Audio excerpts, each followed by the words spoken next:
la manera poética de ver el cielo.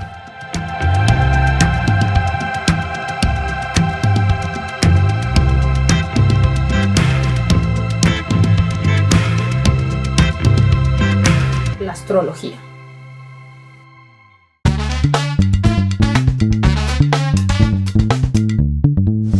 Pulpofans. La astrología y el zodiaco surgen al mismo tiempo que la astronomía, y personajes como Tycho Brahe, Johannes Kepler, Galileo Galilei, William Shakespeare, Dante Alighieri e incluso el mismísimo Carl Jung hacen referencia a ella en sus escritos. ¿En qué momento estas dos ramas se separan y una se queda con el término de ciencia?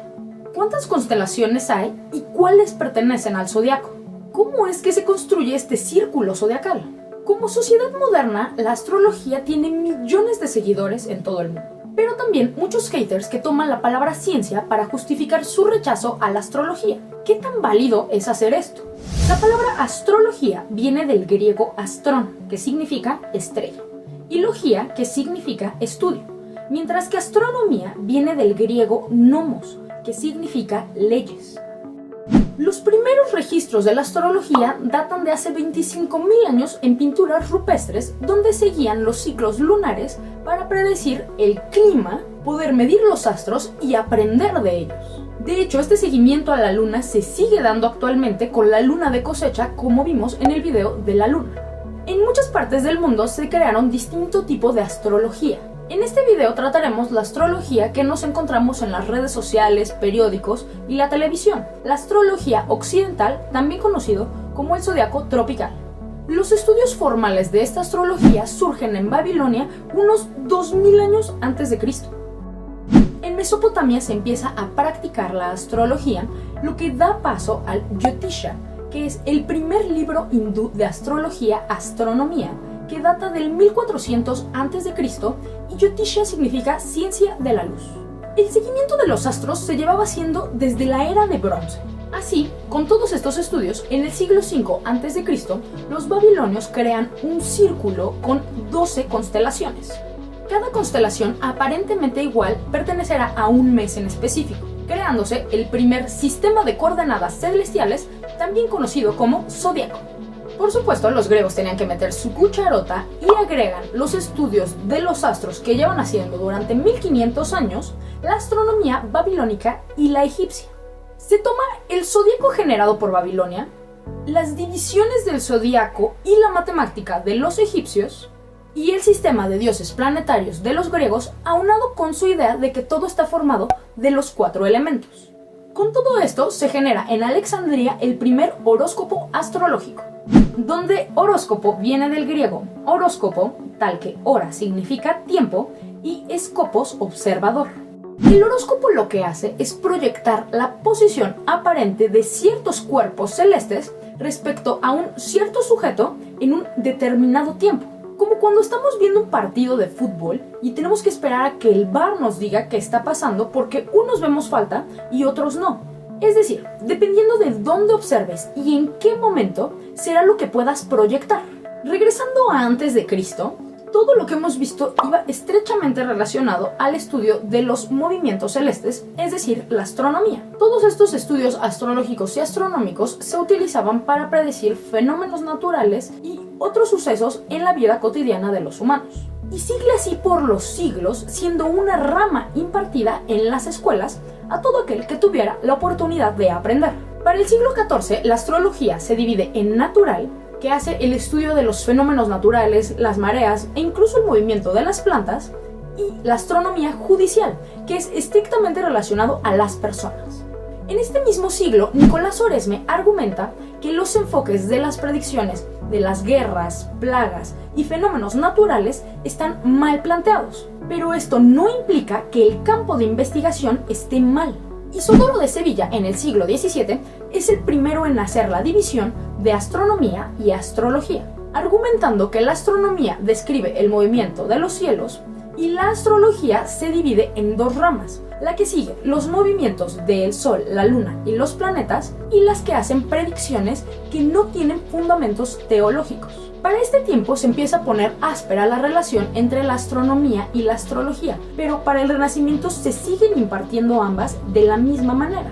Será en el siglo de las luces que se pierda la popularidad de la astrología, ya que se argumentaba que la única manera de hacer predicciones era siguiendo las leyes de la mecánica newtoniana. En los siglos posteriores, todo aquel que se dedicara a la astrología era tomado como charlatán o motivo de burla. ¿Cómo es posible que la ciencia lo único que ha hecho es crecer después de Newton y actualmente nos encontramos con horóscopos en todos lados? Resulta que en el siglo XIX se revive el espiritualismo de manera colectiva en todo el mundo, y con esto se resurge la astrología. No solo eso, sino que en el siguiente siglo surge esta nueva filosofía llamada New Age y los hippies. En este momento se empiezan a generar horóscopos en masa que se publican en periódicos.